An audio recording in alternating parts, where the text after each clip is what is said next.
दूध बढ़ाने का चमत्कारिक नुस्खा। यदि आप अपने पशु में दूध बढ़ाने के लिए आप घरेलू चमत्कारिक नुस्खा बताऊंगा जो कि पुराने बुजुर्गों के द्वारा अपनाया गया है। जो हमारे जो पुराने बुजुर्ग हैं, जो दादा दादी हैं, उन्होंने इस तरह का नुस्खा अपनाते थे क्योंकि मेडिसिन तो होती नहीं थी और बहुत अच्छा रिजल्ट पशु में मिलता था। और वह नुस्खा मैंने कई जो पशु हैं उन पर अपनाया और बहुत अच्छा रिजल्ट मिला है और पशु में दूध की मात्रा बढ़ी है। कई पशु ऐसे हैं जिनमें दूध की मात्रा दोगुनी भी हुई है। तो उन पशु में दूध की मात्रा आप कैसे बढ़ा सकते हैं, कैसे ले सकते हैं, क्या तरीका है, किस तरीके से, यानी जो डिवर्मिंग भी होती है वह भी देसी तरीके से होती है और उसमें भी बहुत अच्छा रिजल्ट आपके पशु में देखने को मिलता है।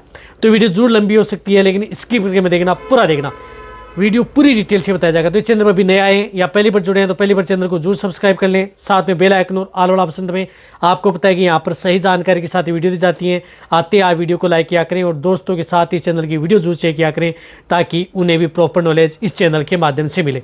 देखो, बहुत पशुपालकों की एक समस्या रहती है कि हमारे पशु में दूध की मात्रा नहीं बढ़ पा रही है, दूध बढ़ाने के लिए हम क्या दें, क्या तरीका अपनाएं। तो बहुत इस तरह की वीडियो बनी हुई है, उनको भी आप देख सकते हैं यदि आप किसी मेडिसिन के बारे में जानकारी लेना चाहते हैं अदर की। लेकिन यदि आपके पशु में जैसे दूध की मात्रा नहीं बढ़ाना चाहती है और यदि आप चमत्कारिक घरेलू नुस्खा यदि आप अपने पशु में अपनाना चाहते हैं जो कि किसी भी तरह का कोई भी साइड इफेक्ट पशु में देखने को न मिले, चाहे आपका पशु ताज़ा ब्याई हुई गाय भैंस हो या जिस प्रकार से डिलीवरी हुई 20-25 दिन हो गए हैं या पशुओं के दूध को पीक लेवल पर लाना है या अचानक यदि पशु में दूध की मात्रा कम हो गई है, तो सभी में आप वह चीज़ें अपना सकते हैं और पशु में दूध की मात्रा अच्छे लेवल पर ले सकते हैं। तो इसके लिए क्या करते हैं कि सबसे पहले तो वो क्या करते थे कि डिवर्मिंग डिवर्मिंग के तौर पर वो एक तो नीम की पत्तियां, जो नीम की पत्तियां होती थी वह सुबह सुबह उन पशुओं को खाली पेट खिलाई जाती थी। नीम की पत्तियां देते थे लगातार 4 से 5 दिन, जिससे कि पशु कोई मिट्टी नहीं खाए, प्लास्टिक न खाए या जिन पशु में दूध की मात्रा कम ना हो। तो नीम की पत्तियां, चाहे आपका पशु प्रेग्नेंट हो चाहे ताज़ा ब्याई हुई हो, सभी में आप जो नीम की पत्तियां तोड़ करके आप उन पशुओं को लगातार 4 से 5 दिन सुबह सुबह खाली पेट आप उन्हें नीम की पत्तियां खिला सकते हैं। उससे क्या होता है कि आपके पशु में जो पेट के जो वर्म्स हैं, पेट के कीड़े हैं, वह खत्म हो जाते हैं। यदि नीम की पत्तियां दे रहे हैं बहुत अच्छी बात है, नहीं है यदि आपके पास नीम, तो आपको क्या करना है कि घर में जिस प्रकार से गुड़ है तो आपको गुड़ लेना है।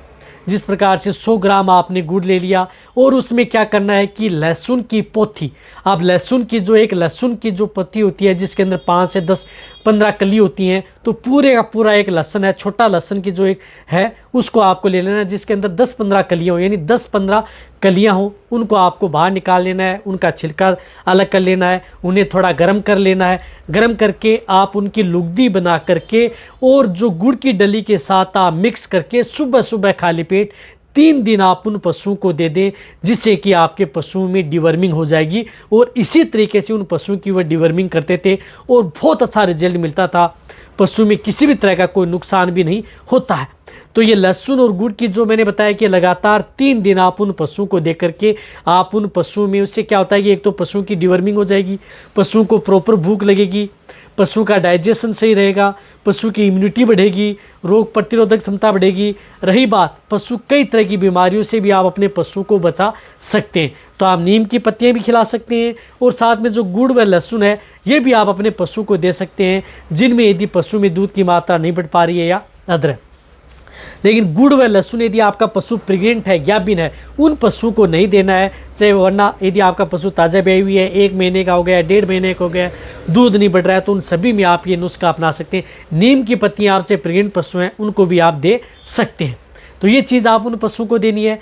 इनके साथ साथ आपको क्या करना है कि आपको जो बता रहा हूँ ये नहीं, मत जो पुराने बुजुर्ग जो बताते हैं, जो दादा दादी बता रहे हैं, वही नुस्खा मैं आपको बता रहा हूँ। इसके लिए वो एक तैयार करते थे, जो बांट व दाना मिश्रण तैयार करते थे, वह करते थे जैसे गेहूं की चोकर है या जो गेहूं का जो दरदरा है, जिसे गेहूं का दलिया भी आप बना सकते हैं। गेहूं का दलिया भी उपयोग करते थे, तो गेहूं का दलिया बहुत अच्छा रिजल्ट देता है। गेहूं का दलिया भी बना सकते हैं। यदि आप दलिया नहीं बनाते थे तो गेहूं को आपको दरदरा सा पिसा लेना है और उसके अंदर जो मिक्स करते थे, जो को भी आप दरदरा, यानी गेहूँ और जो ये दरदरा रखते थे और साथ साथ में उसके अंदर बाजरा दरदरा करके ये पशुओं को खिलाते थे।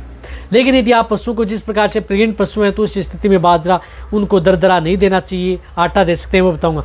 लेकिन यदि आपका पशु वैसे है तो गेहूं और जौ दोनों और गेहूं और जौ का जो दरदरा होता है उसको आपको पानी में मिक्स कर लेना है और जो भी बाण दाना दे रहे हैं उसके साथ आपको मिक्स कर लेना है। जिस प्रकार से 1.5 किलो गेहूं ले लिया, 1.5 किलो आप जौ ले लिया, इनको आपको क्या करना है कि जो भी यदि खल चूरी यदि जो भी देते थे उसके अंदर आपको ये मिक्स कर लेना है। या आप दलिया भी, गेहूं का दलिया भी तैयार कर सकते हैं, उसके अंदर भी आपको जौ का जो पिसा हुआ दरदरा है वह भी मिला लेना है। इससे क्या होता है कि आपके पशु में दूध की मात्रा बढ़ती है। और उनके साथ उन पशु में जिस प्रकार से गुड़ 250 ग्राम से लेकर के 500 ग्राम पर डे गुड़ खिलाते थे। 250 ग्राम से लेकर के 500 ग्राम आपको गुड़ देना है यदि आप अपने पशु को दूध बढ़ाना। देखो गुड़ शुरू से बहुत पुराने ज़माने से पशु को दिया जाता था। वह तो पुराना गुड़ देते थे, जैसे पुराना गुड़ हो जाता था, काला काला रंग का गुड़ हो जाता था, फिर खिलाते थे कि बहुत अच्छा रिजल्ट मिलता था। यदि वह नहीं मिल रहा है पुराना गुड़ तो आपको तरोताज़ा गुड़ है वह भी आप उन पशु को दिया जा सकता है। 250 ग्राम से लेकर के 500 ग्राम गुड़ आप उन पशु को जो भी बाण दाना दे रहे हैं उनके साथ मिक्स करके उन पशु को दे सकते हैं। इनके साथ साथ आप अपने पशु में उपयोग लेना है जिस प्रकार से तारामीरा आता है। तारामीरा बहुत पुराने ज़माने से पशु को दिया जाता था, तो उस स्थिति में 100 ग्राम तारामीरा पिसा हुआ, यानी 100 ग्राम तारामीरा है उसको आप अच्छी तरह से पीस लेना है। और फिर आप उन पशु को जो भी बाण दाना मिश्रण दे रहे हैं उनके साथ आप उन पशु को लगातार उन पशु को देना है। तारामीरा भी पशु में दूध बढ़ाने में बहुत बड़ा अच्छा रोल होता है। इनके साथ साथ आपको उपयोग में लेनी है उड़द की दाल। 100 ग्राम उड़द की दाल भी इसके अंदर मिक्स कर लेनी है। जो ये नुस्खा है, जिस प्रकार से आपने जो गेहूं का दलिया, चोकर जो भी मिला करके बाण दाना तैयार किया जो मैंने बताया, उसके अंदर आपने 250 से 500 ग्राम गुड़ मिलाया, 100 ग्राम उसके अंदर जिस प्रकार से तारा मिक्स किया, 100 ग्राम उसमें उड़द की दाल है वह मिक्स की। ये लगातार आप उन पशु को 10 दिन से लेकर के 20 दिन आप कंटिन्यूटी आप उन पशुओं को दे दें। आप अपने पशु में दूध की मात्रा है वह अच्छी तरह से बढ़ा लेंगे, दुगुनी कर लेंगे। किसी भी तरह का कोई भी नुकसान आपके पशु में नहीं होगा। साथ में आप अपने पशु को जिस प्रकार से सौंफ या जीरा यदि उपयोग में लेना चाहते हैं तो सौंफ और जीरा भी आप उन पशुओं में जो भी बाण दाना दे रहे हैं उनके साथ आप ऐड करके दे सकते हैं 50-50 ग्राम।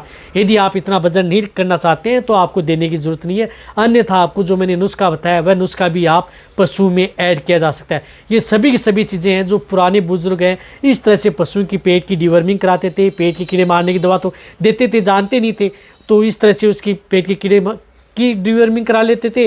और साथ में जो ये नुस्खा है उन पशु को देते थे, साथ में उन पशु को अच्छा बाँट व दाना मिश्रण देते थे, अनाज की मात्रा उन पशु को ज़्यादा देते थे, साथ में अनाज के साथ नमक का जरूर सेवन करते थे। नमक पशु को बहुत ज़्यादा जरूरी है। जो भी यदि आप अपने पशु को बांट देना है 20 ग्राम पर डे नमक उन पशुओं को जो भी है काला नमक, सेंधा नमक यदि मिक्स करके देना चाहते हैं तो वो भी दिया जा सकता है। तो इस तरीके से आप अपने पशु में दूध की मात्रा बढ़ाई जा सकती है। जब तक यदि आपका पशु पीक पर नहीं आता है तब तक आप उन पशु को 10 दिन, 20 दिन, 1 महीना कंटिन्यूटी ये चीज़ें दे सकते हैं। जिस प्रकार से गुड़ है वह भी आप अपने पशु को 5 किलो, 10 किलो, 15 किलो तक एक पशु को दिया जा सकता है। लंबे समय तक कोई नुकसान आपके पशु में नहीं करता है, बहुत अच्छा रिजल्ट देता है। तो वीडियो जितना होता है, जितने जो पशुपालक उन सभी के साथ ये वीडियो शेयर करें। इसी तरह से आप मेरी वीडियो देखते रहें। थैंक्स।